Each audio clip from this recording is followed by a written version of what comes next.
ये जो हमने बोर्ड पे लिखा है व्हाट इज फिजिक्स, ये जो सब्जेक्ट है फिजिक्स का जो विषय है ये बहुत ही इंटरेस्टिंग और आसान होता है जब हम एनालिटिकली किसी चीज को सोचते हैं। मीन्स आपके अंदर जब सोचने की जो क्षमता है उसको बढ़ाएंगे और किसी भी चीजों को आप अगर उसका माइन्यूट स्टडी करेंगे, कंपैरेटिव स्टडी करेंगे, विग्रसली सोचेंगे तो जो फिजिक्स है ये आप लोग के लिए बड़ा ही आसान हो जाएगा। तो सबसे पहले हम लोग ये जो फिजिक्स टर्म लिखा हुआ है इसको जानने की कोशिश करें, ये फिजिक्स है क्या। फिजिक्स के बारे में आप इसको ऐसे समझें कि ये जो नेचर है, ये जो प्रकृति है, इस प्रकृति में जितनी भी घटनाएं घटती है, आप देखते हैं जैसे कि डे और नाइट, दिन और रात होता है, ये सीजन में चेंजिंग होता है। जैसे कभी गर्मी का मौसम है, कभी बरसात का मौसम है, कभी ठंडे का मौसम है। ये जितनी भी घटनाएं घटती है इस नेचर में, इस प्रकृति में, उसी का स्टडी जो है वो फिजिक्स कहलाता है। मीन्स हम लोग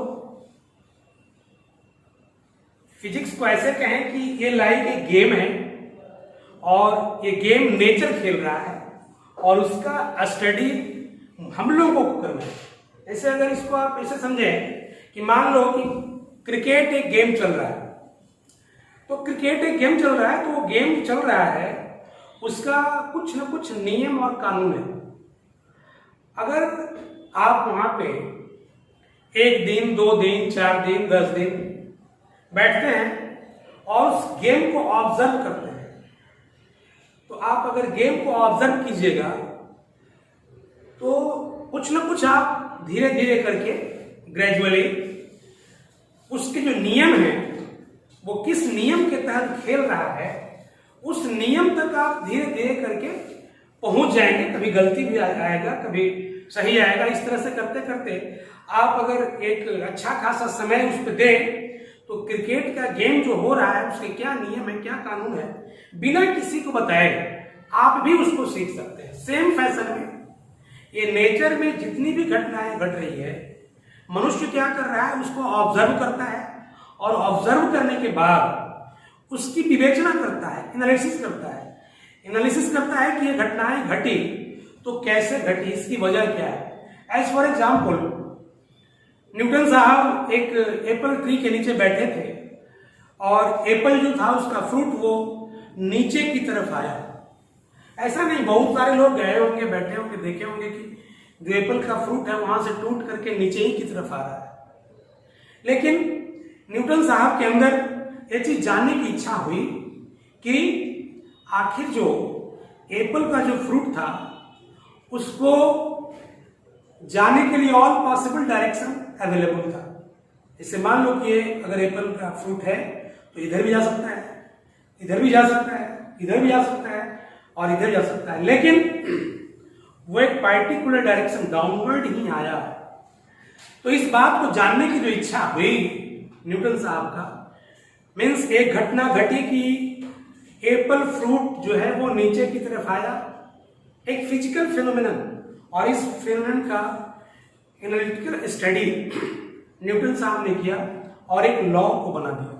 भाई देखो, इस लॉ के तहत ये जो है वो नीचे ही गिरेगा, ये ऊपर नहीं जाएगा। तो इस तरह से एक नहीं, जितनी भी घटनाएं आप देखते हैं अपने आंखों से, वो सारी घटनाएं जो घटती है नेचर में, वो सारा का सारा जो घटना है एक नियम के तहत ही घटता है और उस नियम को जानना ही फिजिक्स है। तो इसको हम फिजिक्स को डिफाइन कर सकते हैं बड़ा ही सिंपल लैंग्वेज में कि जो फिजिक्स है वो ये नेचर और इस नेचर में जो घटनाएं घट रही है उसका स्टडी फिजिक्स कहलाता है। बहुत ही सिंपल, ये नेचर मतलब प्रकृति, और इस प्रकृति में जो घटने वाली घटनाएं हैं, अभी दिन है, फिर देखिएगा कि आफ्टर सम टाइम नाइट हो जाएगा। ये घटना घटी, और जो घटना घटी वो डे और नाइट का गेम है। अभी देखिए बारिश हो रही थी, ये धूप आ चुका, यह भी एक फिजिकल गेम है, एक फिजिकल फिनोमिनन है। और इन सारी फिनोमिनन जो हो रही है वो एक सर्टेन रूल के तहत, एक रेगुलेशन के तहत। तो ये जो घटनाएं हैं इसी का स्टडी फिजिक्स कहलाता है। जैसे अभी देखिए सिंपल एग्जांपल, मैं बोल रहा हूं और जो मैं बोल रहा हूं ये आवाज आपके कान तक जा रही है। यही आप अगर मुंह पे बैठ जाए तो मैं कितना भी चिल्ला चिल्ला करके बोलूं, आप मेरे कितने भी पास रहो, आप मेरी आवाज को नहीं सुन सकते। रीजन, ये भी फिजिक्स है, यह भी जो है फिजिक्स है। और फिजिक्स क्या है कि ये साउंड है, और साउंड जो है ये हमारा वेव है, और इस साउंड वेव को एक जगह से दूसरे जगह जाने के लिए मीडियम का रिक्वायरमेंट है। मून पे कोई मीडियम है नहीं, वहां तो गैस भी नहीं, यहाँ पर एयर वगैरह है, वहां एयर नहीं है। तो एयर है तो हमारी बात आप सुन रहे हैं, और अगर वहां की बात देखें मून पे तो एयर नहीं है, और साउंड को एक जगह से दूसरे जगह जाने के लिए एयर चाहिए। मीन्स ये भी फिजिक्स है। हम खड़े हैं, ये भी एक सर्टेन रूल के तहत खड़े हैं। अगर हम पैदल चल रहे हैं या दौड़ रहे हैं, हर जगह फिजिक्स का ही कमाल है। अगर ये सरफेस फ्रिक्शन लेस हो तो आप नहीं दौड़ सकते। मीन्स वहां पे रफनेस का बहुत बड़ा रोल है। अगर रफनेस नहीं हो तो हम लोग चल नहीं सकते। ये भी फिजिक्स। मीन्स जितनी भी चीजें आप देखते हैं वो सारा फिजिक्स। अभी फैन चल रहा था, यह भी जो है एक फिजिक्स की घटना है। तो फिजिक्स का मतलब सिंपल सी बात है, ज्यादा कुछ इसको हम लोग कहेंगे नहीं। हम लोग इतना ही कह करके इसको समझने का प्रयास करेंगे कि ये नेचर, और इस नेचर में घटने वाली घटना फिजिक्स का है। तो इसको हम लोग इस तरीके से लिख सकते हैं, the branch of science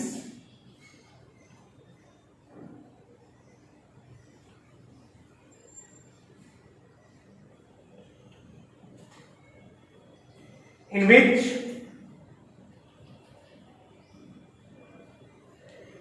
we have to study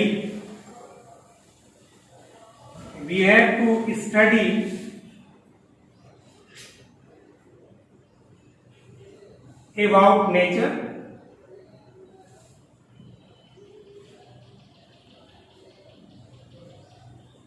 and natural phenomenon.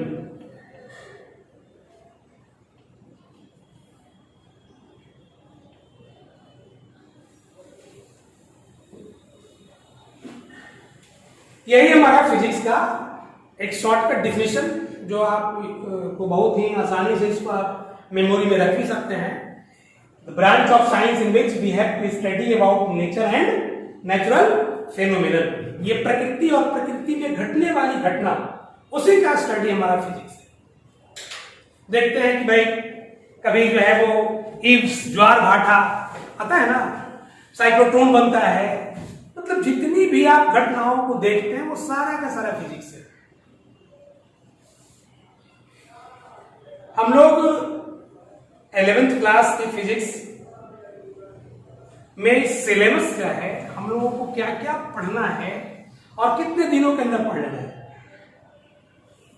क्योंकि इसका भी एक लिमिट है। तो इस चीज को हम देखें कि हमारा सिलेबस पहले क्या है, हमें करना क्या है, हमारा टारगेट क्या है। जब तक हम सिलेबस को नहीं जानेंगे तब तक पढ़ना बड़ा मुश्किल टास्क है।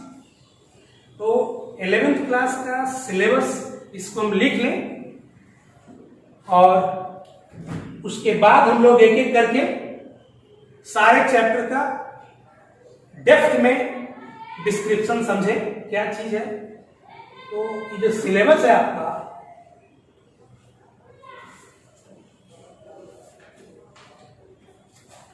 इसमें सबसे जो पहले हम लोग स्टडी करते हैं वो applied physics.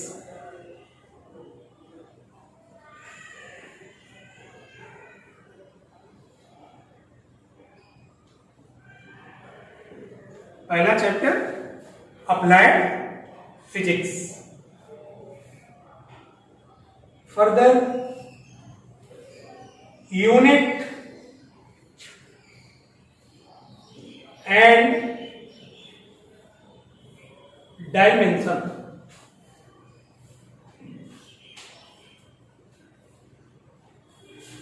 Unit and dimension,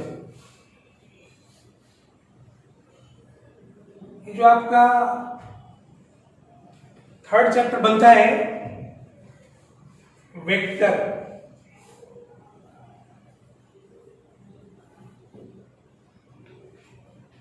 fourth dynamics, sorry mechanics.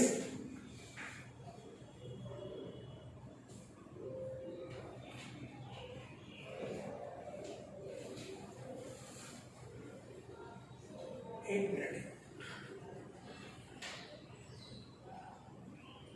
ठीक है।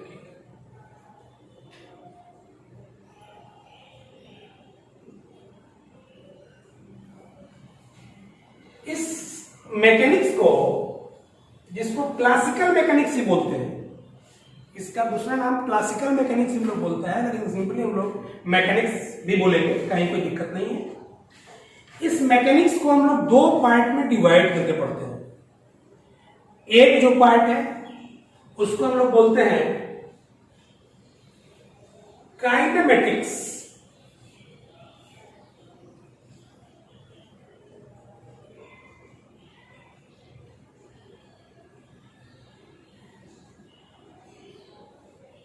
फर्स्ट पार्ट काइनेमेटिक्स और जो सेकंड पार्ट है वो डायनामिक्स।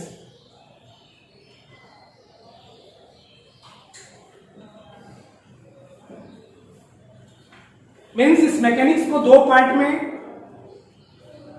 एक काइनेमेटिक्स और दूसरा dynamics.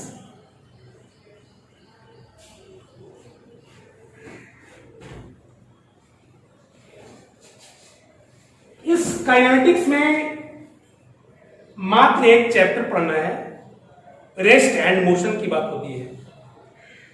Under the head dynamics कई एक चैप्टर पढ़ना है, तो हम लोग डायनेमिक्स और काइनेमेटिक्स में क्या अंतर है इसको भी आगे हम एक्सप्लेन करेंगे, लेकिन अभी हम सिलेबस को देख लें। काइनेमेटिक्स किसको कहेंगे, डायनेमिक्स किसको कहेंगे, है ना। ये बड़ा ही सिंपल वर्ड है, जैसे जैसे चैप्टर आता जाएगा हम सारी बातों को एक्सप्लेन करेंगे, लेकिन पहले हम लोग सिलेबस को देख लें। डायनेमिक्स पार्ट जो स्टार्ट होता है, इस डायनेमिक्स के अंदर हम लोग स्टडी करते हैं laws of motion.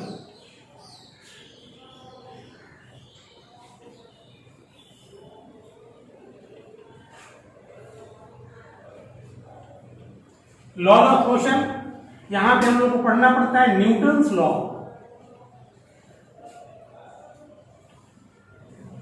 Newton's law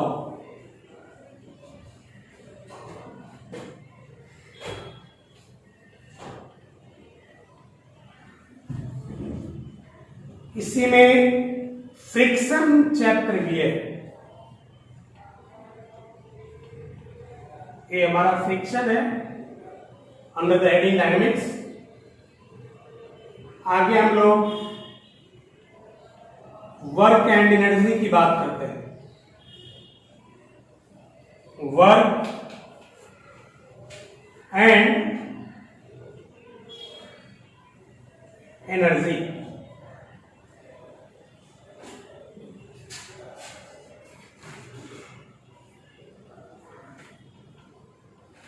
centre of mass,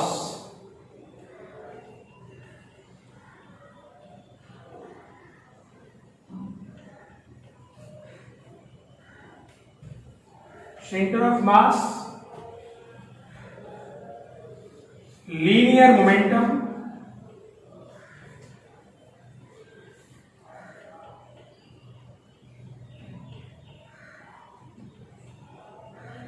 and collision.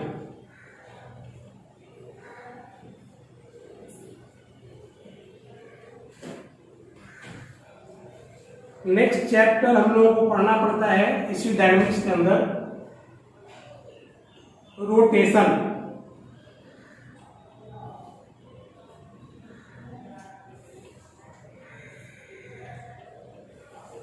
जैसे ही इस रोटेशन में आते हैं, इसको दो पॉइंट में फिर पढ़ना पड़ता है, रोटेशनल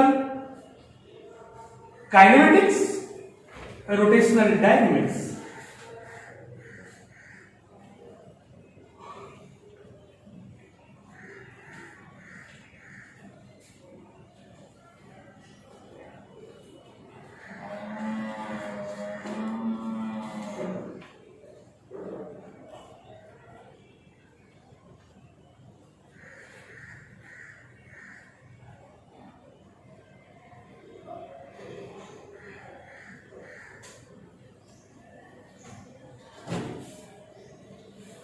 यहाँ पे थोड़ा सा एक चैप्टर हमारा जो है और पढ़ना पड़ता है, इसको हम लिख लें।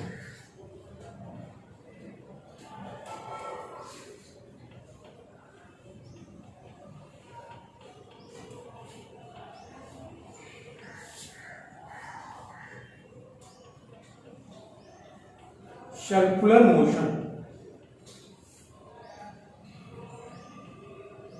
Circular motion.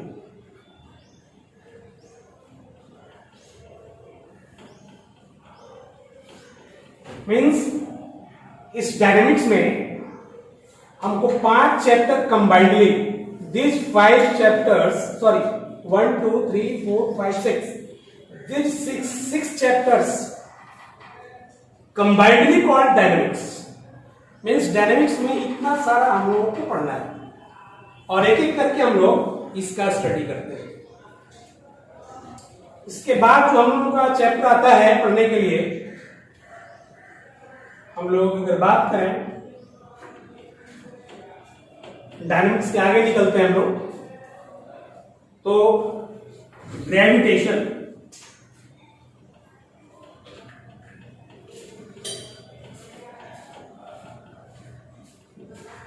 ग्रेविटेशन एकदम अलग चैप्टर है।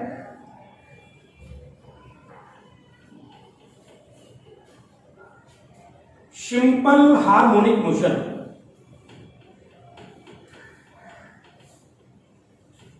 सिंपल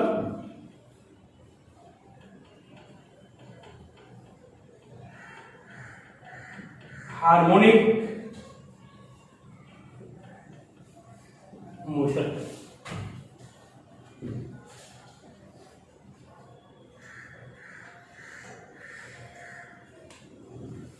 हम लोग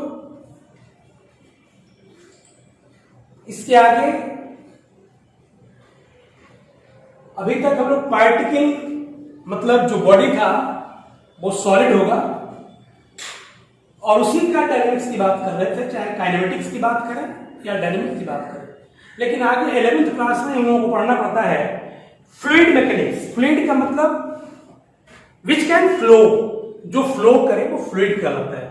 जैसे गैस या फिर लिक्विड, जैसे water, oil, these are fluids, ये फ्लो करता है। तो फ्लो जो करता है मीन्स हमको fluid mechanics, under the heading fluid mechanics, मतलब मीन्स उसका भी स्टडी करना है। उसको हम लोग बोलते हैं फ्लूइड मैकेनिक्स।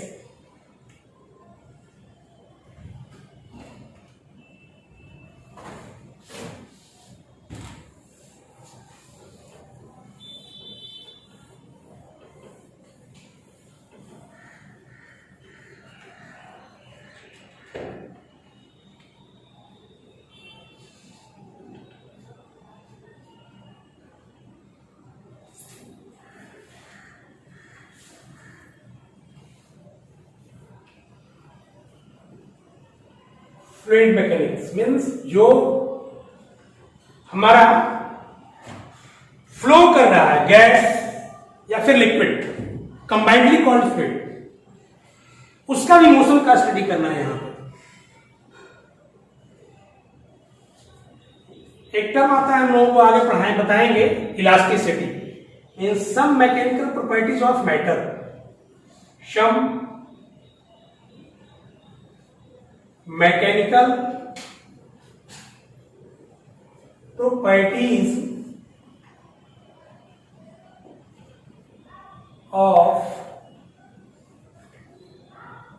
मैटर, इसको हम लोग बोलते हैं इलास्टिसिटी।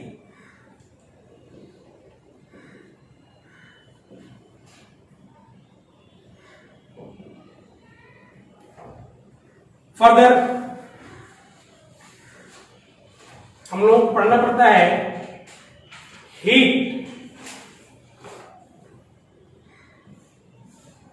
ये हीट के अंदर जो चैप्टर्स पढ़ना है वो हीट एंड टेम्परेचर,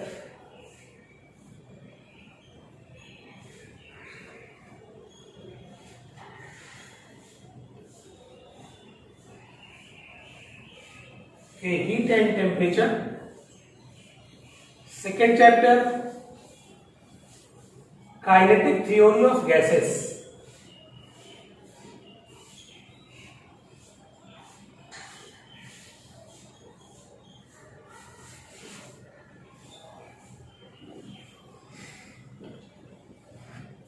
इसी हीट में पढ़ना है मुझे calorimetry,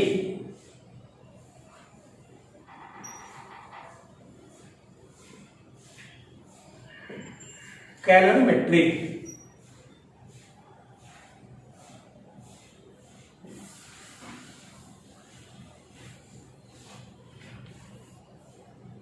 laws of thermodynamics,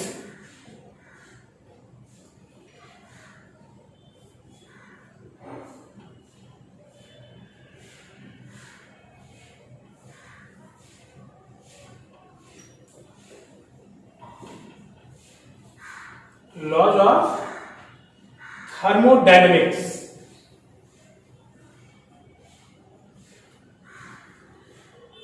specific heat capacity of gases,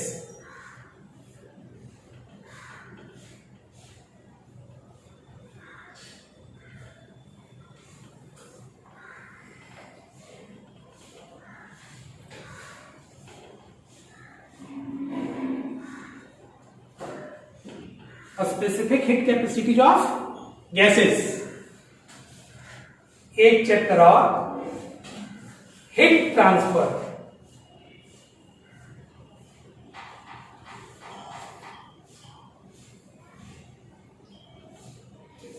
heat transfer.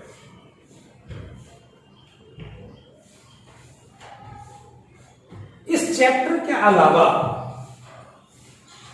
एक और जिसको हम वेव कहेंगे, wave motion.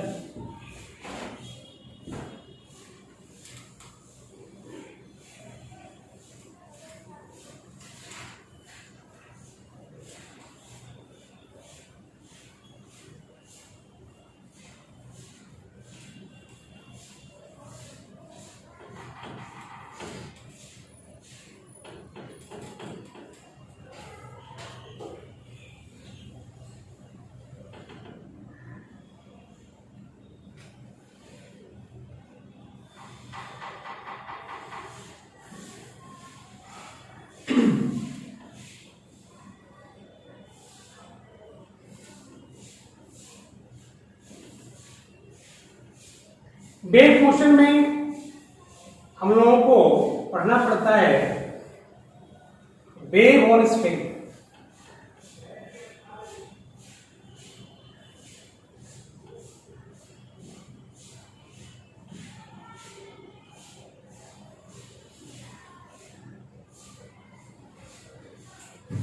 Superposition of waves,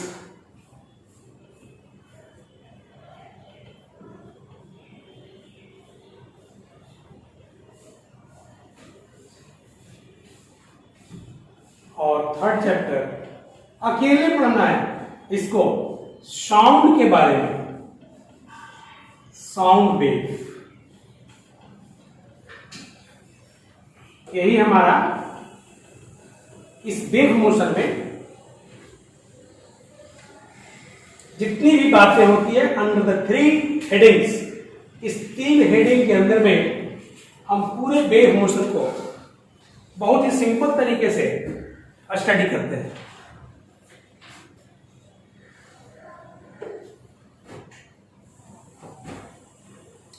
जो एनसीईआरटी की किताब है, उस एनसीईआरटी में जो सिलेबस लिखा हुआ है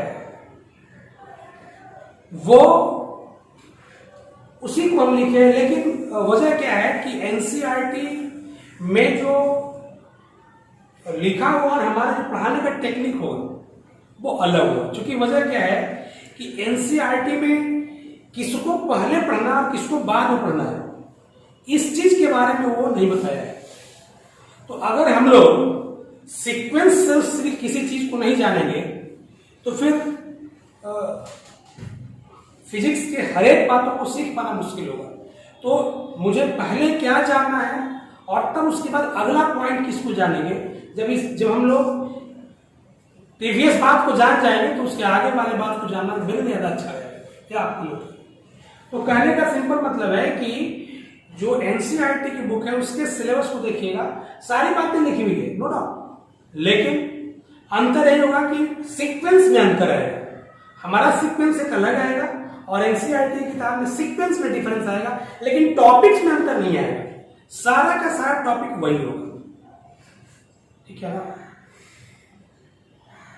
तो हम लोग शुरू करते हैं जो सबसे सिंपलेस्ट, सबसे आसान पहला टॉपिक। और ये सारा जो टॉपिक है ना, इसको हम लोगों को पढ़ना पड़ता है। एक क्लास 45 मिनट्स का देता है अकॉर्डिंग टू सीबीएसई नॉर्म्स, और लगभग वही 120-125 क्लास के अंदर इन सारी चीजों को सॉर्ट आउट करना है। मतलब 45 मिनट से क्लास में आप जोड़ सकते हैं कितना घंटा आपको समय मिलता है पूरा फिजिक्स का स्टडी करने के लिए। 120-125 क्लास में इसको समाप्त करना होता है ना। लेकिन यहाँ पे हम उस तरह की बात नहीं करेंगे। क्लास का टाइम आपको मिलेगा और जो भी दिक्कतें आएगी उस सारी दिक्कतों को दूर करेंगे, चाहे क्लास कितना भी लगे। इसके लिए टेंशन नहीं लेना है कि 120 और 125 क्लास में इसको खत्म कर दें, ऐसा कोई जरूरी नहीं है। कहे कि मुझे सीखना है, और सीखना, learning is very very slow process. सीखना जो है वो बहुत ही धीमी प्रक्रिया है, तो उसमें थोड़ा समय लगेगा। क्योंकि वजह क्या है कि 10th का सिलेबस और 11th का सिलेबस अगर देखिएगा तो बहुत ही अंतर आता है।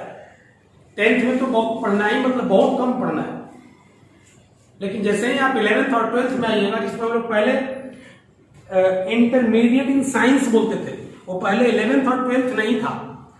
आईएससी और 2 साल की पढ़ाई हम लोगों को पढ़ना पड़ता था। ये जो है 11th और 12th हो चुका है, बांट दिया है। लेकिन आप देखिएगा सिलेबस को तो बहुत ही ज्यादा अंतर है। 10th में क्या पढ़ना था आप देखे होंगे, ऑप्टिक्स पढ़ना था फिजिक्स में, और करंट इलेक्ट्रिसिटी, 2 चैप्टर। मुझे लगता है कि एक और चैप्टर होगा जिसमें सेमीकंडक्टर पढ़ना होगा। इसमें लॉजिक गेट वगैरह का शायद कॉन्सेप्ट दिया है कि नहीं दिया है। यही 2-3 चैप्टर उसमें पढ़ना था। तो कुछ पढ़ना था, source of energy, source of energy, वही 3 चैप्टर। लेकिन यहां देख रहे हैं कि 11th में कितनी सारी चीजें पढ़नी है। एनीवे है बहुत आसान चीज। आप अगर धैर्यपूर्वक एक एक चीज को समझें और पढ़ें तो हम शुरू करते हैं अप्लाइड फिजिक्स। अप्लाइड फिजिक्स कहते किसको है क्या चीज को?